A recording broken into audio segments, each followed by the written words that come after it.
वडोदरा में शिक्षा क्लासेस अधिनियम का विरोध देखने मिल रहा है, जिसके मद्देनजर बरोड़ा एकेडमिक एसोसिएशन की ओर से जिला कलेक्टर कचहरी पर इस मामले में उग्र विरोध जताते हुए आवेदन पत्र दिया गया है। गुजरात सरकार की ओर से शिक्षा क्लासेस अधिनियम जारी किया गया है, जिसके विरोध में वडोदरा शहर के ट्यूशन क्लासेस संचालकों की ओर से आवाज उठाई गई है, जिसे लेकर बरोड़ा एकेडमिक एसोसिएशन आज जिला कलेक्टर कचहरी पर विरोध जताते हुए पहुंचा था और इस मामले में जिला कलेक्टर कचहरी पर बरोड़ा एकेडमिक एसोसिएशन की ओर से आवेदन पत्र भी दिया गया। दरअसल इस कानून के खिलाफ ट्यूशन क्लासेस संचालक सख्त विरोध जता रहे हैं। उनकी ओर से आवेदन पत्र के जरिए ये बात पहुंचाने की कोशिश की गई है कि ये अधिनियम लाभकारी नहीं है, बल्कि कुछ नियमों की वजह से राज्य के लगभग 1 लाख जितने स्वरोजगार ट्यूशन क्लासेस करने वाले लोगों को बेरोजगारी का सामना करना पड़ सकता है। तब इस मामले में विरोध जताते हुए ट्यूशन क्लासेस संचालकों की ओर से क्या कहा जा रहा है, आइए आपको सुनाते हैं। आज रोज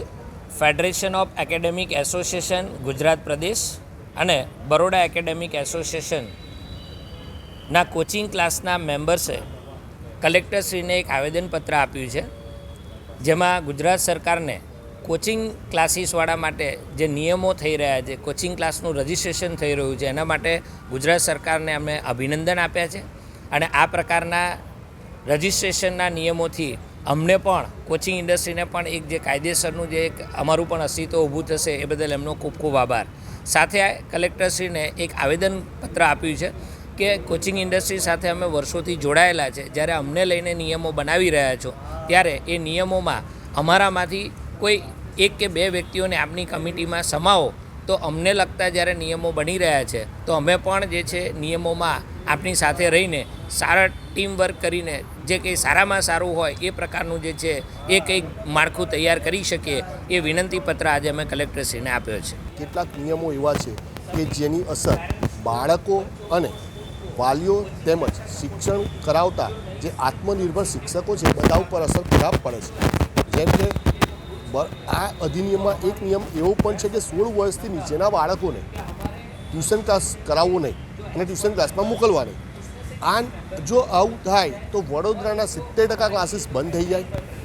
ગુજરાતના લગભગ 1 લાખ શિક્ષકો જે હાલમાં આત્મનિર્ભર છે એ બધા બેકાર થઈ જાય।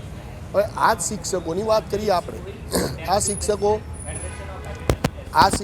બાળકનું ભણતરને યોગ્ય ઘડતર આપે છે। જો 16 વર્ષથી નીચેનું બાળક ટ્યુશન ક્લાસમાં નહીં જાય અને એમના વાલી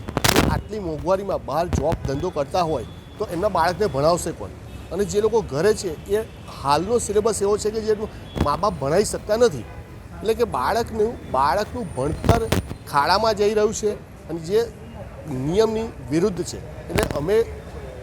મીડિયા થ્રુ અને કલેક્ટરશ્રીને આવેદનપત્ર આપ્યું કે અમારી વાચા સરકાર સુધી રજૂ કરો તમે કે આ વસ્તુ નિયમ ખોટા છે, શિક્ષકો બેરોજગાર ના બને, બાળકોનું ભણતર ન જાય એ બાબતની રજૂઆત કરવા આજે અમે કલેક્ટર ઓફિસ તેમજ બરોડાના તમામ એમએલસી ધારાસભ્યોને મળીને આવેદનપત્ર આપ્યું। हमसे जुड़े रहने के लिए हमारे YouTube चैनल को सब्सक्राइब करें और नई वीडियो की नोटिफिकेशन के लिए बेल आइकॉन को दबाएं।